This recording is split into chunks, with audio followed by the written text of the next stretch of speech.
Okay, so hey everyone, my name is Nick and this is Project Lucidity. This is my first video recording one of my dreams. Now, last night I did not manage to achieve that goal of having a lucid dream. I feel like it's almost redundant me repeating that every video, but I get the overwhelming impression that this is going to take a long time. I know that that's not exactly a conducive attitude with the power of suggestion and whatnot that a lot of people talk about with regards to having a lucid dream, but it's just very difficult stuff. Now, that being said, last night was not an ideal situation. I went out with a few friends and had a few drinks. And for those of you who don't know, most of your dreams occur during REM sleep, and alcohol tends to fragment your REM sleep. Now, that being said, I had a super vivid dream. I have a couple of pages worth of notes here of what I dreamt about last night, but I'm just going to crack straight into it. So last night I tried the wake back to bed technique. I was in bed by about 11 o'clock, and so I set an alarm for 4 a.m. Unfortunately, I was woken up at about 2 a.m. by my dog, Speckles. She started barking at someone coming home out the front, and so that interrupted my sleep cycle. And then I think my body woke me up again in anticipation of the alarm that I had set, because I woke up at about 3:50 a.m. And when that happened, I had just woken up from a very vivid dream, which I'm going to describe to you in a moment. And I thought to myself, you know what? I may as well just get it down. I used my notes app on my phone to write it down, but I've since transcribed it into my dream journal here. So that took about 20 minutes, which was about as much time as I wanted to spend waking back up anyway. And so after that, I tried to get back to sleep, but I found it extremely difficult to get physically comfortable again.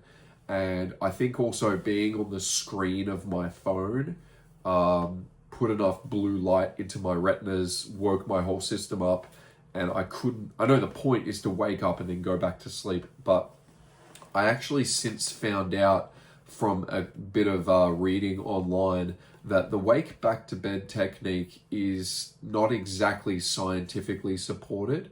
And in fact, it came out around the same time that Stephen LaBerge proposed his theory of a similar technique. However, it was sleeping through the night, waking up, and then going back to bed in the morning for a morning nap. I didn't know that. So anyway, I gave it a try. It didn't work. But that being said, when I woke up at 3:50 a.m., I had a very vivid dream, and it's really rich in things that have happened to me over the last week. So anyway, I'm going to read it to you guys and then maybe discuss it a little bit more. Okay, so the following is the dream I had prior to 3:50 a.m. I was on a holiday in the penthouse of a skyscraper building with Simon, Nicole, and Liam, some of my friends. Liam took us for a flight in this incredible aircraft. It looked a little like a Naboo fighter from Star Wars. It had bright jet burners at the tip of each wing and looked like a glider. The craziest part was it was able to transform into a tiny device the size of a Nintendo Switch controller. But when the pieces came together and it was activated, it would turn into this big glider. We all fit in the canopy and took off from the roof of the penthouse. Liam piloted the craft really easily, performing lots of daring stunt maneuvers through the city and the clouds. While he was flying, I praised how amazing it was that at his young age he could fly something like this so skillfully. Suddenly a storm hit, and a mega tsunami, like something out of the movie The Day After Tomorrow or 2012, swept across the city, obliterating it. Only the skyscraper that we were staying in remained, the tallest building in the city. The roof almost became like an island on a stormy sea. We just barely managed to glide over the crest of the tsunami, and then we came to land on the top of the building, making our way down into the penthouse and watching from the window. The ship transformed back into the tiny little device to recharge, but we all agreed that if we felt the building start to collapse, we'd jump back in. The water levels began to drop, and once the ship had recharged, we jumped back in. Flying through the destroyed city, the water had almost completely moved on now, but as we dove down and swooped through the city, we spotted hordes of Mad Max-style vehicles all driving in. I pointed them out, and Nicole deduced that they must be raiders or looters coming to riot in the ruined city. We hurried back to secure the penthouse, but for some reason, I got dropped off at the ground level of the building. People had already reached the hotel, and chaos had erupted. People were screaming, fighting, killing each other. And as I entered the lobby, I realized it was the same building as the hospital that I used to work at. I made my way to the elevators. The doors were closing and a man was inside. When he saw me coming, he tried to shut the doors faster, but I forced my way inside and he admitted defeat sheepishly. We went up a few floors before the doors reopened on a man who was desperate to get in. I let him in at first, but then realized he was being chased by a cop. When I went to stop him, he pulled out a handgun. We wrestled over it, and as the cop reached us and slammed into us, the gun fired and a bullet grazed me. I staggered out of the closing elevator doors. I put pressure on the wound and looked around for another way up. I walked past an Asian nail salon and was beckoned inside by the owner, a kind old Chinese lady who seemed to be familiar with me. A little note outside of the entry here. I'm pretty sure it was the woman that I went to the $2 shop the other day to buy a gift for my friend's son, and I bought these boxes and ribbons and stuff to tie it up. And I'm pretty sure it was the lady who served me that was in the dream. Anyway, she ushered me to a service elevator. Right before I got in, my bookkeeper, Jen, approached me. She regarded me with a lot of warmth and affection, telling me that we should catch up. And that's the last thing I remember. The next thing I remember is waking up.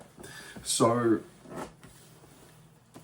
when you're looking at dreams, you often have these things that are called dream signs, signals that what you're experiencing is a dream. So it could be things like buildings or environments changing shape, people changing identities.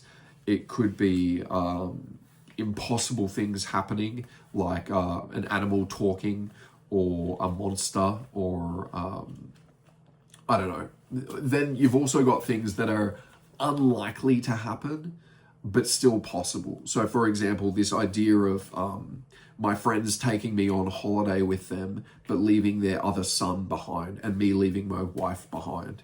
Again, possible, but not very likely. What is a prominent sign that I'm dreaming in this is that old hospital that I used to work in. A lot of my dreams seem to feature places that were of significance to me. For example, old workplaces, schools that I went to, homes that I lived in. Unfortunately, what would be very convenient is if the sign was something that I could encounter more often in real life so that I could perform reality checks when I came up against these triggers. But unfortunately, I obviously don't find myself back at schools and workplaces and houses that I used to live in. If that were the case, I think the reality tests that I'm performing during the day would happen more often. In fact, I'm almost due for another one now. I'm currently doubling the amount of checks that I perform every day, to the point where I'm now performing them every 2 hours. And again, if I don't have a lucid dream tonight, I'm going to make it hourly and half hourly and every 15 minutes. It's going to get to the stage where it'll become almost impractical. But I'm hoping that the more acclimated my mind becomes, the more habituated my behavior becomes to performing these reality checks, I may have a dream induced or a MILD induced lucid dream where I'm in the midst of my dream and I perform a reality check out of habit and then realize, oh, I'm dreaming right now. So this was an interesting one. It's definitely, in the last few months, it's definitely not the first dream that I've had that has featured a tsunami or a storm taking out a large city. It seems to be something that happens to me not often enough that it's a recurring dream, but often enough that it is something that does reoccur. I think the fact that Liam was piloting this aircraft, when I went to visit my friends last night, he picked us up in the car. He's only 16 or 17, so he's learning to drive, and he also loves to pilot aircraft. He does, he's learning to fly at the moment, and so I think that's where that all tied in.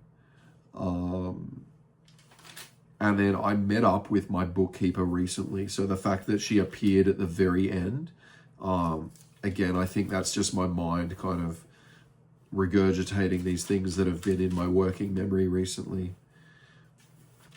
I mean, I don't know. As far as I understand it, I don't know if there's actually a 100% supported theory as to what dreams actually are. But yeah, that's it. So no lucid dream last night, but I hope you enjoyed the story. And I think what I'm going to do is I'm going to keep performing more and more reality checks through my day. And tonight, instead of doing the wake back to bed technique, I am hoping that because the last 2 nights I've had alcohol before bed, by abstaining today or tonight, that I will have what's called an REM rebound, which is when your brain catches up on a lack of REM sleep. But that being said, my dreams have been very detailed and vivid so far, so who knows what might happen. Anyway, I hope you enjoyed it. Please subscribe, and I will see you hopefully tomorrow for my next video. Thanks.